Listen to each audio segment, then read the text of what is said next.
ಇವತ್ತು ವಿಚಾರ ಏನು ಅಂತ ಹೇಳಿದ್ರೆ, ರಾಜ್ಯದಲ್ಲಿ ಇವತ್ತು ಈ ಖಾಸಗಿ ಶಿಕ್ಷಣ ಸಂಸ್ಥೆಗಳು ಪ್ರತಿ ವರ್ಷ 15% ಅಷ್ಟು ನಾವು ಶುಲ್ಕ ಹೆಚ್ಚಳ ಮಾಡಬೇಕು ಅಂತ ಒಂದು ಪ್ರಸ್ತಾವನೆಯನ್ನು ಸಲ್ಲಿಸ್ತಾರೆ. ರಾಜ್ಯ ಸರ್ಕಾರ ಈ ಪ್ರಸ್ತಾವನೆಯನ್ನು ಯಾವುದೇ ರೀತಿಯಲ್ಲೂ ಸಹ ಪರಿಶೀಲನೆ ಮಾಡುವಂತಹ ಗೋಜಿಗೆ ಹೋಗ್ತಾ ಇಲ್ಲ. ಇವತ್ತು ರಾಜ್ಯದಲ್ಲಿ ಶಾಲಾ ಶುಲ್ಕ ನಿಯಂತ್ರಣ ಪ್ರಾಧಿಕಾರ ಅನ್ನೋದು ಇದೆಯಾ ಅನ್ನೋದು ಒಂದು ದೊಡ್ಡ ಯಕ್ಷ ಪ್ರಶ್ನೆಯಾಗಿದೆ. ಅನೇಕ ನ್ಯಾಯಾಲಯಗಳಲ್ಲಿ ಈ ಬಗ್ಗೆ ಸಾಕಷ್ಟು ಖಾಸಗಿ ಶಿಕ್ಷಣ ಸಂಸ್ಥೆಗಳು ನ್ಯಾಯಾಲಯಗಳ ಮೊರೆ ಹೋಗಿ ಸಾಕಷ್ಟು ಒಂದು ಆದೇಶಗಳನ್ನ ತಗೊಂಡ್ಬಂದಿದ್ದಾರೆ. ರಾಜ್ಯ ಸರ್ಕಾರವೂ ಸಹ ಇವತ್ತು ಖಾಸಗಿ ಶಿಕ್ಷಣ ಸಂಸ್ಥೆಗಳ ಒಂದು ಈ ಶುಲ್ಕ ಒಂದು ಕಡಿವಾಣದ ಬಗ್ಗೆ ಯಾವುದೇ ರೀತಿಯ ಒಂದು ಆಮೂಲಾಗ್ರವಾದಂತಹ ಒಂದು ದಿಟ್ಟ ಹೆಜ್ಜೆನ ತಗೊಂಡಿಲ್ಲ.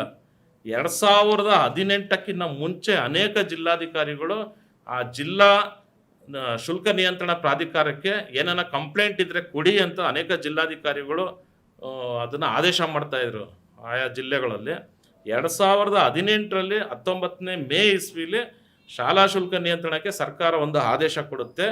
ಎಲ್ಲ ಏನೇನು ಈ ರೀತಿಯ ಒಂದು ಶಾಲೆಗಳಿಗೆ ಶುಲ್ಕಕ್ಕೆ ಸಂಬಂಧಪಟ್ಟಂತಹ ದೂರುಗಳಿದ್ರೆ ನೀವು ಜಿಲ್ಲಾ ಶಿಕ್ಷಣ ನಿಯಂತ್ರಣ ಸಮಿತಿ ಮೊರೆ ಹೋಗ್ಬೋದು ಅಂತ. ಈ ಆದೇಶವನ್ನು ಖಾಸಗಿ ಶಾಲಾ ಮಂಡಳಿಯವರು ಅದನ್ನು ಹೈಕೋರ್ಟಲ್ಲಿ ಅದನ್ನು ಪ್ರಶ್ನೆ ಮಾಡಿ ಹೈಕೋರ್ಟಲ್ಲಿ ಒಂದು ತೀರ್ಪು ಬರುತ್ತೆ. 2023ರ 6ನೇ ತಾರೀಕು ಜನವರಿ ತಿಂಗಳಲ್ಲಿ ಹೈಕೋರ್ಟಲ್ಲಿ ಒಂದು ಆದೇಶ ಬರುತ್ತೆ. ಖಾಸಗಿ ಶಾಲೆಗಳಿಗೆ ಶುಲ್ಕ ನಿಗದಿ ಪಡಿಸುವ ಅಧಿಕಾರ ರಾಜ್ಯ ಸರ್ಕಾರಕ್ಕಿಲ್ಲ ಅಂತ ಒಂದು ಆದೇಶ ಬರುತ್ತೆ. ಈ ಆದೇಶದ ಅನುಸಾರ ಇವತ್ತು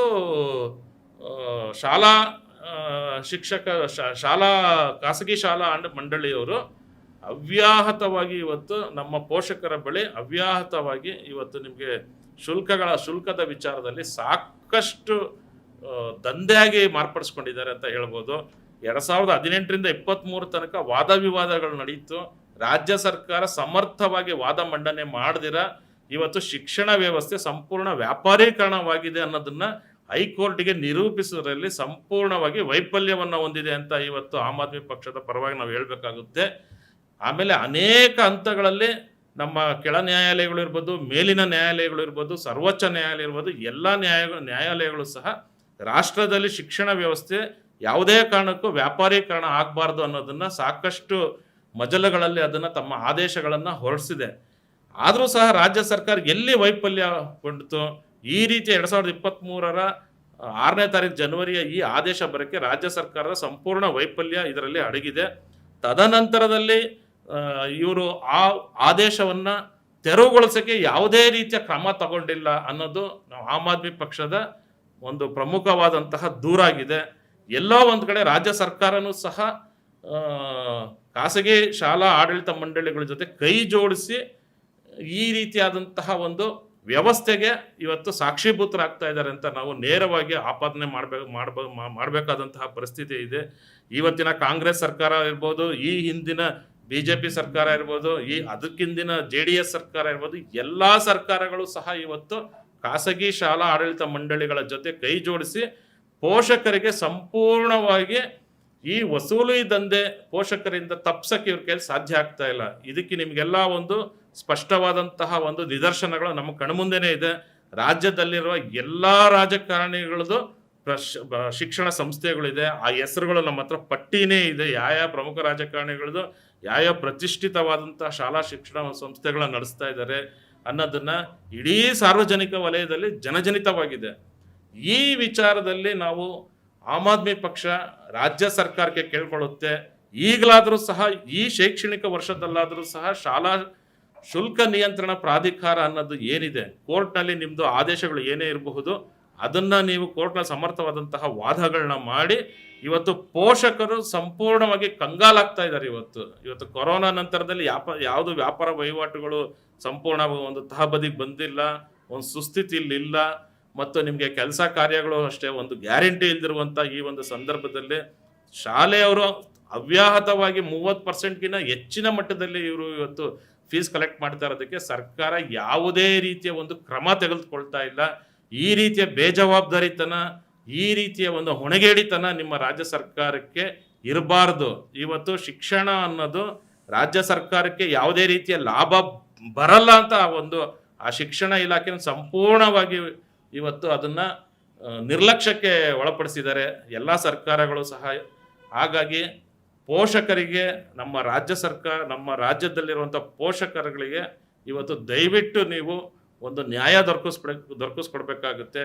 ನಾವು ಈ ಸಂದರ್ಭದಲ್ಲಿ ಖಾಸಗಿ ಶಾಲೆಯವರ ವಿರುದ್ಧವಾಗಿ ನಾವು ಮಾತಾಡ್ತಾ ಇಲ್ಲ. ಎಷ್ಟಿದೆ ಆ್ಯಕ್ಚುಯಲ್ ಕಾಸ್ಟ್ ಎಷ್ಟಿದೆಯೋ ಅನ್ನೋದನ್ನು ನೀವು ಪರಿಶೀಲನೆ ಮಾಡಿ ಆ ಒಂದು ಪ್ರಾಧಿಕಾರದ ಸದಸ್ಯರುಗಳು ಶಾಲೆಗೆ ಭೇಟಿ ನೀಡಬೇಕಾಗುತ್ತೆ. ನಿಮಗೆ ನಿಜವಾಗ್ಲೂ ವಾಸ್ತವವಾಗಿ ಎಷ್ಟು ಅದು ನಿಮಗೆ ಶುಲ್ಕ ಇರುತ್ತೋ ಆ ವಾಸ್ತವ ಶುಲ್ಕನ ಕೊಡೋಕ್ಕೆ ಪೋಷಕರು ಯಾರೂ ಸಹ ಇಂಜರಿ ಅಲ್ಲ. ಹಾಗಾಗಿ ಅವಾಸ್ತವವಾದಂತಹ ನಿಮಗೆ 10% ಇರೋದನ್ನು 100% ಏರಿಸಿ ನಿಮಗೆ ಪೋಷಕರ ಜೇಬಿಗೆ ಕನ್ನ ಹಾಕುವಂತಹ ಒಂದು ವ್ಯವಸ್ಥೆ ಇವತ್ತು ರಾಜ್ಯದಲ್ಲಿ ಸೃಷ್ಟಿಯಾಗ್ತಾ ಇದೆ. ದಯವಿಟ್ಟು ಮಾನ್ಯ ಸಿದ್ದರಾಮಯ್ಯನವರು ನಾನು ಈ ಸಂದರ್ಭದಲ್ಲಿ ಕೇಳ್ಕೊಳ್ತಾ ಇದ್ದೀನಿ, ದಯವಿಟ್ಟು ಈ ಕಡೆ ಗಮನ ಕೊಡಬೇಕು. ನಿಮ್ಮದು ಎಲೆಕ್ಷನ್ಸ್ ಎಲ್ಲ ಸಂಪೂರ್ಣವಾಗಿ ಮುಗಿದಿದೆ. ಆಮ್ ಆದ್ಮಿ ಪಕ್ಷದ ತತ್ವ ಸಿದ್ಧಾಂತ ಏನಿದೆ ಆ ತತ್ವ ಸಿದ್ಧಾಂತದ ಒಂದು ಅನುಸಾರದಲ್ಲಿ ನೀವು ರಾಜ್ಯದಲ್ಲಿ ಸರ್ಕಾರಿ ಶಿಕ್ಷಣ ವ್ಯವಸ್ಥೆಯನ್ನು ಅಮೂಲಾಗ್ರೆ ಸುಧಾರಣೆ ಮಾಡಬೇಕು ಮತ್ತು ಖಾಸಗಿ ಶಾಲೆಗಳಲ್ಲಿ ಈ ಶುಲ್ಕಗಳು ಏನಿದೆಯೋ ಅದನ್ನು ಸಂಪೂರ್ಣವಾಗಿ ನಿಯಂತ್ರಣ ತಗೊಂಬರೋಕ್ಕೆ ಇಮ್ಮಿಡಿಯೇಟ್ ಆಗಿ ನೀವೊಂದು ಸಭೆ ಕರಿಬೇಕು. ಈ ಕೋರ್ಟ್ನ ಆದೇಶಗಳು ಏನೇನಾಗಿದೆ ಅನ್ನೋದನ್ನು ಕಾನೂನು ವಿಭಾಗದ ತಜ್ಞರೊಂದಿಗೆ ಚರ್ಚಿಸಿ ಇಮ್ಮಿಡಿಯೇಟ್ ಆಗಿ ಈ ಶೈಕ್ಷಣಿಕ ವರ್ಷದಲ್ಲಿ ಯಾರಿಗೂ ಸಹ ಹೊರೆಯಾಗದ ರೀತಿಯಲ್ಲಿ ನೀವು ಒಂದು ಕ್ರಮ ತಗೊಬೇಕು ಅಂತ ಈ ಸಂದರ್ಭದಲ್ಲಿ ಈ ಒಂದು ವೇದಿಕೆಯ ಮೂಲಕ, ಪತ್ರಿಕಾಗೋಷ್ಠಿಯ ಮೂಲಕ, ನಿಮ್ಮ ಮಾಧ್ಯಮಗಳ ಮೂಲಕ ನಾವು ರಾಜ್ಯ ಸರ್ಕಾರಕ್ಕೆ ಒತ್ತಾಯಪಡಿಸ್ತಾ ಇದ್ದೀವಿ. ಪೋಷಕರ ಸಂಘ ಅಂತಾನೆ ಒಂದು ಮಾಡ್ಕೊಂಡಿದ್ದಾರೆ. ಅವರು ಪ್ರತಿ ಬಾರಿನೂ ಹೈಕೋರ್ಟ್ಗೆ ರಿಟ್ ಪಿಟಿಷನ್ ಫೈಲ್ ಮಾಡ್ತಾರೆ. ಹೈಕೋರ್ಟ್ ಯಾವುದೋ ಒಂದು ನಿರ್ಧಾರ ಮಾಡುತ್ತೆ, ಆ ನಿರ್ಧಾರವನ್ನು ಡೈರೆಕ್ಷನ್ ಕೊಡುತ್ತೆ ಸ್ಟೇಟ್ ಗೌರ್ಮೆಂಟ್ಗೆ. ಸ್ಟೇಟ್ ಗೌರ್ಮೆಂಟ್ ಅದನ್ನು ಆಕ್ಷನ್ ತಗೊಳ್ಳೋಷ್ಟೊತ್ತಲ್ಲಿ ಈಗಾಗಲೇ ಅಡ್ಮಿಷನ್ ಮುಗ್ದೋಗಿರುತ್ತೆ, ಪ್ರಕ್ರಿಯೆ ಮುಗ್ದೋಗಿರುತ್ತೆ. ಮತ್ತೊಂದು ನಾನು ಮುಖ್ಯವಾಗಿ ನಿಮ್ಗೆ ಹೇಳಬೇಕು ಅಂತಂದರೆ, ಈ ರಿಸಲ್ಟ್ ಬರುತ್ತಲ್ಲ, ಅಕಾಡೆಮಿಕ್ ರಿಸಲ್ಟ್ ಬರುತ್ತಲ್ಲ, 4ನೇ ಕ್ಲಾಸು 5ನೇ ಕ್ಲಾಸ್ ರಿಸಲ್ಟ್ ಬರುತ್ತಲ್ಲ, ಅದಕ್ಕಿಂತ ಮುಂಚೆನೇ ಈ ಖಾಸಗಿ ಶಾಲೆಗಳು ಒಂದು ಅವ್ರದ್ದೇ ಒಂದು ಪೀಪಲ್ ಪಾಡೋ ಏನೋ ಪಾಡ್ ಅಂತ ಅವ್ರದ್ದು ಒಂದು ಮೊಬೈಲ್ಗಳಲ್ಲಿ ಅವ್ರ ಅಪ್ಲಿಕೇಶನ್ಸ್ಗಳನ್ನ ಕೊಟ್ಟಿರ್ತಾರೆ ಆ ಸ್ಟೂಡೆಂಟ್ಸ್ಗಳನ್ನ ಟ್ರ್ಯಾಕ್ ಮಾಡೋಕ್ಕೆ. ಅದರಲ್ಲಿ ಪೋಷಕರು ಲಾಗಿನ್ ಆಗಬೇಕು. ಮುಖ್ಯವಾಗಿ ಹೇಳ್ತಾ ಇದ್ದೀನಿ, ರಿಸಲ್ಟ್ ಬರೋಕ್ಕಿಂತ ಮುಂಚೆನೇ ಆ ಮಗುವಿನ ಮುಂದಿನ ವಾರ್ಷಿಕದ ಬಟ್ಟೆಯನ್ನು ಪಡ್ಕೊಳ್ಳೋ ಅಂತ ಆನ್ಲೈನ್ ಅಪ್ಲಿಕೇಶನ್ನ ಬಿಟ್ಟಿರ್ತಾರೆ. ಅಂದರೆ ಮಗು ಪಾಸ್ ಆಗಿದೆಯೋ ಇಲ್ವೋ ಇನ್ನೂ ಗೊತ್ತಿಲ್ಲ, ಆದರೆ ಅವರು ಆಗಲೇ 4,500 ರೂಪಾಯಿಯನ್ನು ದುಡ್ಡನ್ನು ಕೊಟ್ಟು ಬಟ್ಟೆನ ಪಡ್ಕೊಬೇಕಾಗಿರುತ್ತೆ. For the next year they should purchase the clothes before getting the result. That is a one important point. So ಇದರ ಅರ್ಥ ಏನು ಅಂದರೆ ಬೇಗ ಪ್ರೊಸೆಸ್ ಮುಗಿಸ್ಬೇಕು ಅಂತ ಹೇಳಿ. ನೆಕ್ಸ್ಟ್ ಶೂನ, ತಾವು ಏನಾದರೂ ಒಂದು ಮಗುವಿನ ಶೂನ ತೊಗೊಬೇಕು ಅಂದರೆ ಆ ಶೂ ಕಂಪನಿ ಇಂಥ ಕಂಪ್ನಿದೇ ಆಗಿರಬೇಕು, ಅಡಿದಾಸ್, ಪೂಮಾ ಈ ಥರನೇ ಆಗಿರಬೇಕು. ಅದರಿಂದ ತಾವು ಇಲ್ಲೇ ಪಡ್ಕೊಬೇಕು ಸ್ಕೂಲಲ್ಲೇ, ಬೇರೆ ಎಲ್ಲೂ ಪಡ್ಕೊಳ್ಳೋಕ್ಕಂಗಿಲ್ಲ. ಸ್ಟ್ರಕ್ಚರಲ್ ಫೀಸಸ್ ತಾವೇನಾದ್ರೂ ಫಸ್ಟ್ ಏನಲ್ಲಿ ಇರ್ತಾರೆ ಸಂಸ್ಥೆಗಳು. ನೋಡಿ, ನಮ್ಮಲ್ಲಿ ಸ್ಪೋರ್ಟ್ಸ್ ಇದ್ದಾವೆ, ಕ್ರಿಕೆಟ್ ಇದ್ದಾವೆ, ಸ್ವಿಮ್ಮಿಂಗ್ ಇದ್ದಾವೆ, ಹಾರ್ಸ್ ರೈಡಿಂಗ್ ಇದ್ದಾವೆ, ಇವೆಲ್ಲವೂ ಕೂಡ ಹೇಳ್ತಾರೆ. ಪೋಷಕರು ಖಂಡಿತವಾಗ್ಲೂ ಕಲ್ಚರ್ ಆಕ್ಟಿವಿಟೀಸ್ ಇದೆ ಅಂದಾಗ ಅದನ್ನೆಲ್ಲ ಪೋಷಕರು ಮಕ್ಕಳಿಗೆ ಒಳ್ಳೆಯ ಭವಿಷ್ಯ ಇದೆ ಅಂತ ಹೇಳಿ ನಾವು ಅದರೊಳಗಡೆ ಹೋಗ್ತೀವಿ. ಅಲ್ಲಿ ಹೋದಾಗ ಅವ್ರು ಹೇಳಿರೋಂಥ ಫೀಸಲ್ಲಿ ಮತ್ತೆ ಸ್ಲ್ಯಾಬ್ ಇರ್ತವೆ, ಕಂಡೀಷನ್ ಸಪ್ಲೈ. ಯಾವುದೋ ಒಂದು ನಾವು ಶೋರೂಮಲ್ಲಿ ಹೋದಾಗ ತೊಗೊಳ್ಳೋಂಥ ಒಂದು ವಸ್ತು ತೊಗೊಳ್ಳೋ ರೀತಿ ಏನು ಅಂದರೆ, ನಿಮ್ಮ ಮಗ ಕ್ರಿಕೆಟ್ ಸೇರ್ಬೇಕಂದ್ರೆ ಅದಕ್ಕೆ ಎಕ್ಸ್ಟ್ರಾ ದುಡ್ಡು, ನಿಮ್ಮ ಮಗಳು ಸಂಗೀತಕ್ಕೆ ಸೇರ್ಕೊಬೇಕಾದಕ್ಕೆ ಅದಕ್ಕೊಂದು ಎಕ್ಸ್ಟ್ರಾ ದುಡ್ಡು, ಅದಕ್ಕೆ ಪಡ್ಕೊಬೇಕಾಗಿರೋದು ಬಟ್ಟೆ ನೀವು ಅಲ್ಲೇ ಪಡ್ಕೊಬೇಕು. ನಿಮ್ಮ ಮಗನೇನ ಕ್ರಿಕೆಟ್ಗೆ ಹಾಕಿರೋ ಸ್ಕೂಲಲ್ಲಿ ಅದಕ್ಕೆ ಪಡ್ಕೊಬೇಕಾಗಿರೋಂಥ ಶೂ, ಬ್ಯಾಟು, ಕಿಟ್ಟು ನೀವು ಇಲ್ಲೇ ತೊಗೊಬೇಕು, ಬೇರೆ ತೊಗೊಳಂಗಿಲ್ಲ, ಅದಕ್ಕೊಂದಿಷ್ಟು ದುಡ್ಡು. So this is all like business. It's not A proper educational process ನಡೀತಾ ಇಲ್ಲ. ಇದೆಲ್ಲವೂ ಕೂಡ ಬಿಸ್ನೆಸ್ ಆಗಿದೆ. ತಮಗಾಗಲೇ ಗೊತ್ತಿರೋ ಹಾಗೆ ಈ ಚಟುವಟಿಕೆಗಳು ಅಂದರೆ ರಾಜಕೀಯ ಚಟುವಟಿಕೆಗಳನ್ನ ನೋಡಿದಾಗ ರಾಜಕೀಯ ಕೂಡ ಎಲ್ಲೋ ಒಂದು ಬಿಸ್ನೆಸ್ ಆಗಿ ನಿಂತಿದೆ. ಅಂದರೆ ಒಬ್ಬ ಒಳ್ಳೆ ಬಿಸ್ನೆಸ್ ಮ್ಯಾನ್ಗೆ ಮಾತ್ರ ಇರುವಂಥ ಅವಕಾಶ. ಹಾಗೆ ಸಂಸ್ಥೆಗಳು ಕೂಡ ಆಗಿದ್ದಾವೆ. ಹಾಗಾಗಿ ಪೋಷಕರುಗಳು ಎಚ್ಚೆತ್ಕೊಳ್ಬೇಕಾಗತ್ತೆ. ತಾವು ಏನಾದ್ರೂ ಎಚ್ಚೆತ್ಕೊಂಡ್ರೆ ಈ ಸಂಸ್ಥೆಗಳು ಖಂಡಿತವಾಗ್ಲೂ ತಮ್ಮನ್ನು ತಾವು ಅವ್ರಿಗೆ ಅವ್ರ ವಿರುದ್ಧ ತಾವು ಏನಾರ ಮಾತಾಡಿದಾಗ ಖಂಡಿತವಾಗ್ಲೂ ಅವ್ರು ನಿಮ್ಮ ಮಾತನ್ನ ಕೇಳ್ತಾರೆ ಅಂತ ಹೇಳಿ ಇಷ್ಟಪಡ್ತೀನಿ. ಮತ್ತು ಈಗಾಗಲೇ ಎಲ್ಲರೂ ಕೂಡ ಕೋರ್ಟ್ಗೆ ಹೋಗಿರ್ತಾರೆ, ಆ ಡೈರೆಕ್ಷನ್ಸ್ನ ಬಂದಿರ್ತೇವೆ. ನಾವು ನಮ್ಮ ಆಮ್ ಆದ್ಮಿ ಪಾರ್ಟಿಯಿಂದ ನಮ್ಮ ನಾಯಕರುಗಳ ಒಂದು ಅಧ್ಯಕ್ಷತೆಯಲ್ಲಿ ಸ್ಟೇಟ್ ಗೌರ್ಮೆಂಟ್ಗೆ ಡಿಮ್ಯಾಂಡ್ ಮಾಡ್ತಾ ಇದ್ದೀವಿ. ಏನು ಅಂದರೆ, ತಾವು ಏನು ಒಂದು ರೂಪಿಸಿದಿರಿ, ಈ ಒಂದು ಫೀಸ್ನ ಕರ್ಟಲ್ ಮಾಡೋದು, ಅದಕ್ಕೆ ಪ್ರಾಧಿಕಾರಗಳನ್ನ ಪ್ರಕಟಿಸಿದಿರಿ, ಅದರಲ್ಲಿ ತಾವು ಇದನ್ನೂ ಕೂಡ ಆ್ಯಡ್ ಮಾಡಬೇಕಾಗತ್ತೆ. ಏನು ಅಂದರೆ, ಈ ದೇಶದಲ್ಲಿ ಇರುವಂಥ ಸಂಸ್ಥೆಗಳು, ರಾಜ್ಯದಲ್ಲಿರುವಂಥ ಸಂಸ್ಥೆಗಳು ಇಂಟರ್ನೆಟ್ ಫೀಸ್ ಇರ್ಬೋದು, ಬೇರೆ ಒಂದು ಎಕ್ಸ್ಟ್ರಾ ಏನೇನು ನಮಗೆ ಫೀಸಸ್ನ ಕೊಡ್ತಾರೆ ಅಂತ ಹೇಳಿದ್ರು, ಆ ಫೀಸ್ಗಳನ್ನೆಲ್ಲವೂ ತಾವು ಕಮ್ಮಿ ಮಾಡಬೇಕಾಗತ್ತೆ.